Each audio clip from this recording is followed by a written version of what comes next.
Me want go home and me a hand. Me say me want go home and me a hand. Me want go home and me a hand. Oh, Jarasta man. Oh, Jarasta man.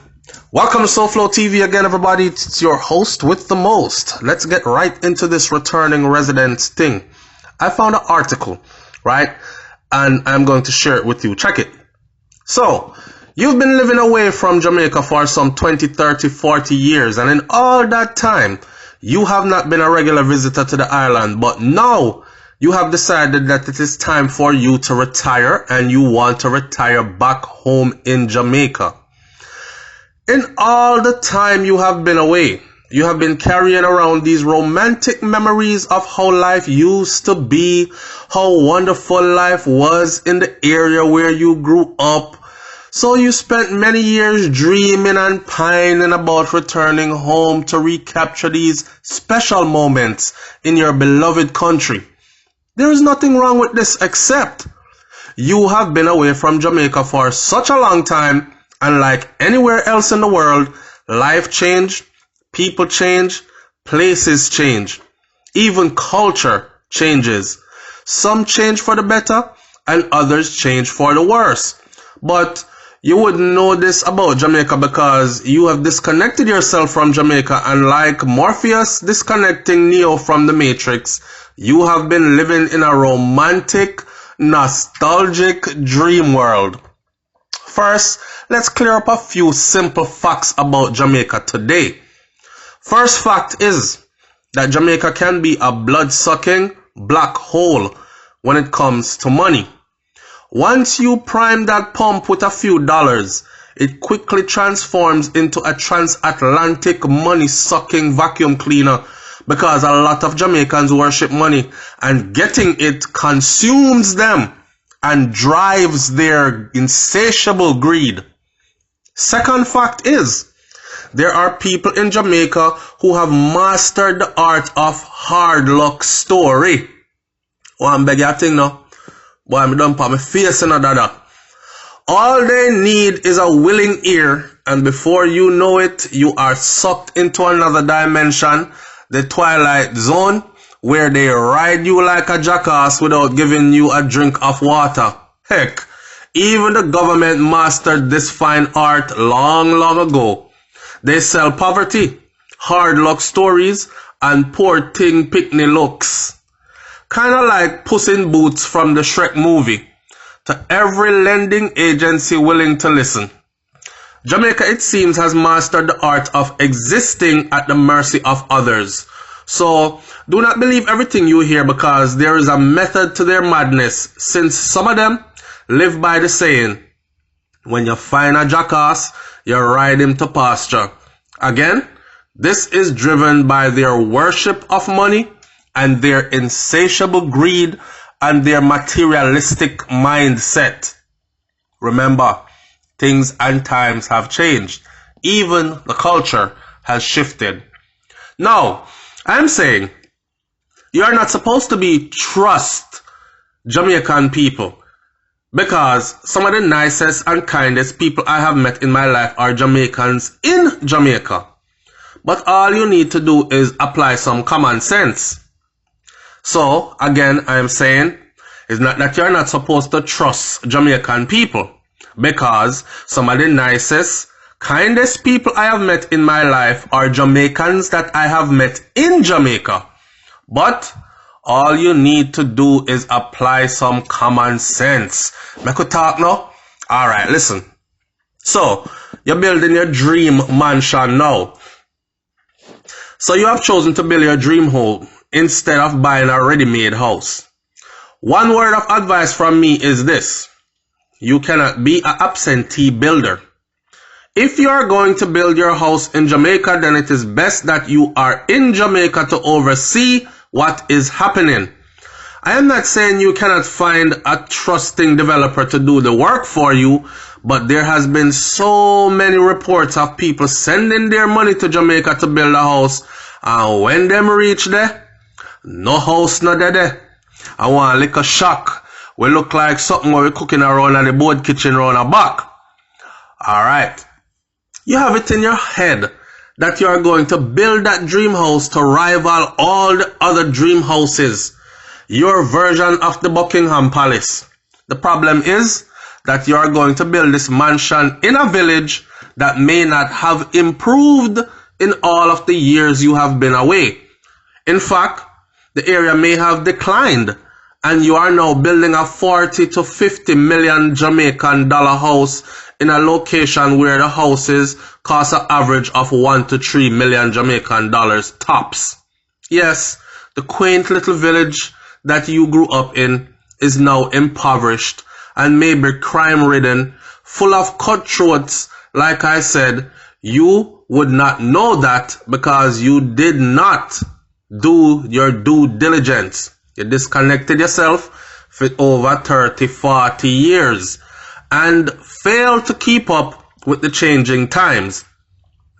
Not to mention, all the people that you know have grown up, gone, moved away, or have died. So you're moving to a place with totally new faces, which makes you a total stranger. And here you are with your 40, 50 million dollar house when the average house around here is only 1 to 2 million. You have no idea what is what, who is who, and as they say, location, location, location is everything. So, you build a mansion, a sight to behold, the talk of the town. You import your expensive luxury automobile. You wear your pinstripe suit with your bowler hat and your cane driving down to the local village market to pick up a few pieces of provisions, yam and banana and breadfruit. All the while attracting the attention of the wrong types of people. Those that want what you have, and God forbid, they decide to come and take it from you. Because the few times them beg you, you never did have nothing to give. Or the little that you gave out of the kindness of your heart was not enough in their opinion. It would be wonderful if the rural country village you grew up in remained wonderful, charming and peaceful. Just a darling of a village. And I am sure most are. But you cannot just move into an area you have not lived in for 20, 30 or 40 years without having first-hand intimate knowledge of life in that area. This place is now completely foreign to you. The people are also foreign to you. And you, my friend, are foreign to them. But here you are with all your wealth and worldly possessions on display for all to see. In an area where poverty is all around you, and now you feel like the only deer in the woods at the start of hunting season. Sometimes, some of them have to run, go back which part they come from before the hunters gather them. You understand? Common sense and street smart. So, whatever street smart you picked up in your adopted country, from over England and Canada and the US and them place there, should return with you to Jamaica. Don't be naive, just be sensible. If you are planning to return to Jamaica to retire, then make plans to visit Jamaica often in the years leading up to that retirement, especially in the years leading up to that retirement. Spend some time not just in the place where you grew up, but in other places. Suss out the place. Research all the areas and surrounding areas. Ask questions about different areas. Talk to people about the crime rate in those areas. Stop by the local police station and talk to the officers that are on duty. Read the daily papers. Watch the nightly news online. Hear me? You can stop by the local police station and talk to the officers that are on duty, but you don't have to let them know that you're coming back to live there. And you don't have to put on your best foreign accent. Okay? Some of you still can chat patois, so you have to use a little bit of patois when it is convenient. Stop come talk about, oh mate, so I'm thinking of moving back here, you know what I mean? Because right away, you're setting yourself up.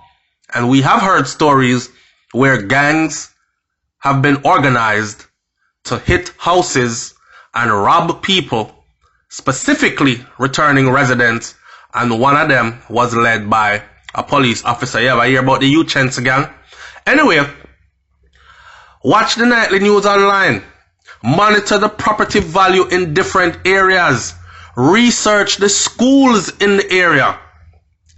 Disregard whatever old world concept or notions you have had about life in Jamaica 20, 30, 40 years ago. Wipe the slate clean, get it out of your head, and rebuild Jamaica in your mind from the ground up for what it is now. At the time when you migrated, you may have been in a certain social class, but you may have evolved or devolved depending on your experiences, and now you belong in a completely different social class, and mixing different classes together can be very risky, especially in a Jamaica. I know it sounds bad, but I true me I tell you. That is why in Jamaica we do not gentrify places. We pack up with Milo box and we move to a better area and leave out some low class people, because them low class people, they have some low class mentality more time, and them will just drag you down and tear you apart if you stay around them while elevating yourself. Are just facts. Who not like it, bite it. If you are going to build a $40-50 million Jamaican dollar mansion, then try to build it in an area filled with other mansions where the value is close to that amount of yours. Since that is now your wealth bracket, and people in that wealth bracket already have in place the appropriate security measures to ensure the safety of themselves, them family, them property, and their surrounding areas, that may also be the right social circle for you to engage in your mind, filled with like-minded people. For example, Vineyard Town, 20, 30 or 40 years ago was a nice place to live. Nice place to live. But today, you would not want to build a $50 million mansion in the middle of Vineyard Town. Why? Because it is a ghetto now, with people who do not see life like how you see it. For that price range, try Norbrook, try Waterworks or Jacks Hill. The view from Bracknell Avenue is perfect all year round. Money cannot buy class, you know. Money cannot buy class, and class is always in session. It goes both ways. Not because you can afford a $50 million mansion means that you have class and you should live among decent people. If your lifestyle is low class, even though you have money, then maybe you should live among people with matching lifestyles, regardless of how much money you have. Nothing brings down one's property value faster than a low-class, vulgar person with a lot of money and a lot of rowdy companions that are low-class and vulgar as well. Idiotic behavior that will get you in trouble. Listen up now. So I have a relative who came back to Jamaica for a visit after living abroad for 40 years away from Jamaica, you know. While staying with us, he complained to no ends that he hated where we lived. He called us bougie, and him said that he was going down to Barbican to be with his black brothers and sisters. His exact words, not mine.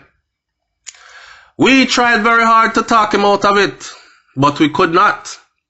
Because you see him have this Jamaican in mind that is romanticized, and he's here to experience that now, claiming that we have changed so drastically. We told him to exercise some caution, brother, when you go down there. That night, he put on him best English threads, and off he went down to Barbican for a drink at Beanie Bar with his black brothers and sisters.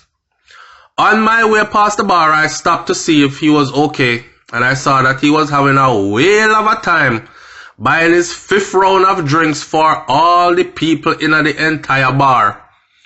It was as if the man was trying to redistribute the Queen's wealth.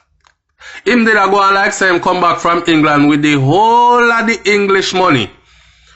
People from all over Barbican filled the bar trying to get a drink, and beg you a thing now from the very generous, rich Englishman. And he not really rich enough, people. So I left him there and I went on my merry way thinking, who is this bourgeois now? In the wee hours of the morning, after spending all his money buying drinks for Barbican and under a couple drinks himself, drunk and a stagger, he decided to make his way home. But some of them black brothers and sisters must have been watching him, because them pounced upon him, you see. And soon after he left the bar, he had no money left, but them take off all his jewelry, them all take off him clothes, the English threads and the shoes, and he had nothing left on but him drawers, him underwear. Out in the road in him underwear. He was saved by some of his black brothers and sisters who he had been drinking with. They came to his rescue and escorted him home. But for all I know, I was them same one who jumped him. I am not saying Barbican and Beanie Bar is a no-go area. Not at all. My friends and I have on occasion stopped in Barbican at Beanie Bar for a couple drinks over the years. But it is in an area that requires a certain amount of street smarts, especially after 1 a.m. in the morning. Just use some common sense. I am sure there are parts of London and the US and Canada and all these other places that you all have been living in that he would not have gone to flashing money about like that. The same for almost every country across the world. I do not understand why the same level of street smarts did not hold true to Jamaica. So, once you move back or even visit Jamaica, you see, it is not important for everyone in Jamaica to know that you are a returning resident or you are visiting Jamaica. Let me rewind that for you and say it again. Once you move back or even visit Jamaica, it is not N-O-T, not important for everyone in Jamaica to know that you are a returning resident or you are visiting Jamaica. You are Jamaican, so just be Jamaican. In other words, you do not need to follow Miss Lou's advice and say poo instead of paw. At times, fitting in works much better to your advantage, and sometimes not standing out is what you want to do exactly. There are people who talk more patois and act more Jamaican when they are at home in foreign countries. But when they come to Jamaica, they are transformed into the proper English gentleman and the Southern Texas ladies' darling, with accent people in both England and Texas could not even recognize. Imagine. The impressions Jamaicans have of returning Jamaicans and of life in foreign countries was in fact created by returning Jamaicans themselves, because of their need to show local Jamaicans that they live in a foreign country. They have been changed by it and they made it in life. They have arrived, flashing and flossing everywhere. I know people who spend up to 6 months' salary in a 2-week vacation in Jamaica, splashing it from the minute they set foot at the airport. A person I know would start to splash the cash the second he set foot back on Jamaican soil and boast how he spent several grands while still even at the airport. So before me even left the airport, about 7 grand US in dropping up.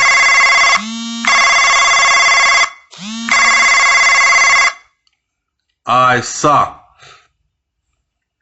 I heard that he went back to New York and called another friend to borrow some money to pay for his rent, because an eviction notice the on him door when him reach back a foreign, No wonder Jamaican concept of life overseas is twisted, with people being engineered to leave from birth.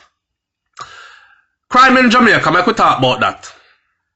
Updated 2018 06 29.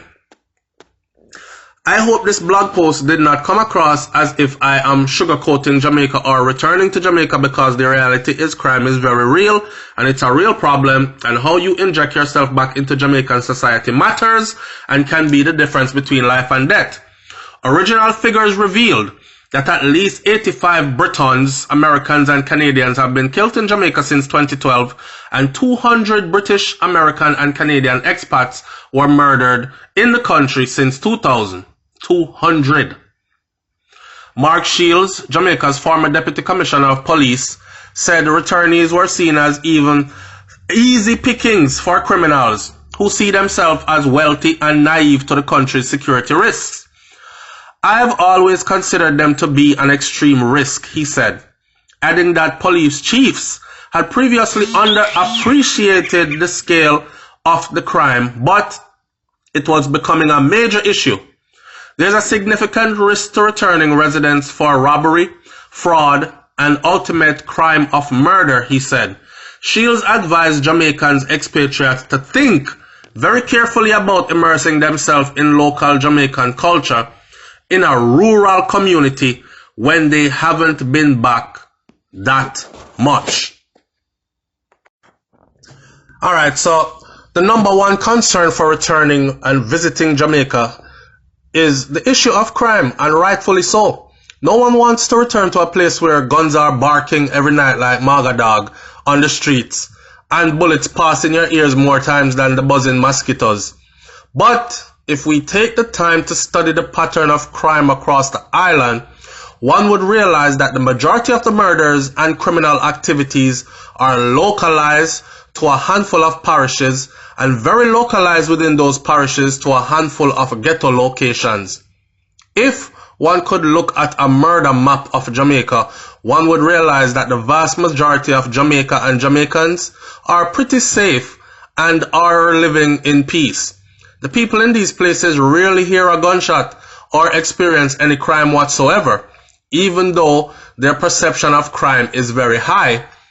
We have 3 counties, Cornwall, Middlesex and Surrey, and we have 14 parishes in Jamaica with a population of about 2.8 million people. And most of these people and the locations go about their businesses in peace and enjoy life as much as anyone else in the world. I am by no means saying that Jamaica does not have a crime problem. It is a fact that our murder rate has been over 1,000 for the past couple of years. But 98% of those murders occur in a handful of ghetto areas, ghetto surrounding communities, within a handful of parishes, and everyone can list these troubled, no-go communities. We know which ghettos in Kingston, St. James, Spanish Town, Clarendon, Westmoreland, and we know to stay clear of them, and they seem to stay clear of everyone else. One of the problems of recent development is that these days, we are now so very connected. A fender bender car crash can happen on Hope Road at 3 p.m.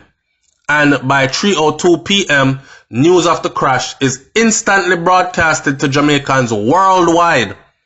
Jamaicans living in Germany are aware of the accident as global satellite systems disseminate information at the speed of light to internet servers and smart, high-tech, handheld devices worldwide. Back in the day, if 3 murders happened today, we may hear about 2 in printed or electronic media, like on the newspaper, you know, Star, Gleaner and them thing there, or through the radio, RJR, JBC. The next day, we might hear, or over the next couple of days, an offender bender that would never even make the news. That would just be idle chatters by the people who actually saw it locally. People outside of Jamaica may never hear it at all. The Daily Gleaner used to be monthly in the UK, and people in New York, they would have to wait for the Star to publish every couple of weeks. So most crimes would go by with Jamaicans at home and abroad not knowing that it even ever happened. But technology has changed and we are now bombarded with this information constantly. So we feel like it is happening at a rapid pace and non-stop and more than ever before. coupled with the fact that the news medias are competing with each other to see who can find and report the most negative news, because bad news sells. And it is addictive to most Jamaicans. Even here on social media when we do our talk shows and stuff. If we put out good news, you notice it get the least amount of views. But if we put out bad news, you understand that it gets the most views. Even by the people who claim that they're tired of bad news, they're the first ones to tune in to bad news. So just a disclaimer for SouFLoTV, what I do here is I make sure that if I'm going to report bad news, that I actually use it as a conversation piece to a broader issue and a search for a solution instead of just report the bad news, just fling it out there and keep it moving. We are now bombarded up to the nanosecond with every criminal activity, every accident, every little thing at the rate that it is coming in. It has started to have an effect on the minds of Jamaicans worldwide. We cannot assimilate that much bad information at the rate of which our little rock without suffering from it. Do your research and practice diligence. There are some wonderful places in Jamaica to live. In almost every country, every county, every parish. But through research, thorough research is required. Integrating yourself into any society is a strategy that you must learn and understand.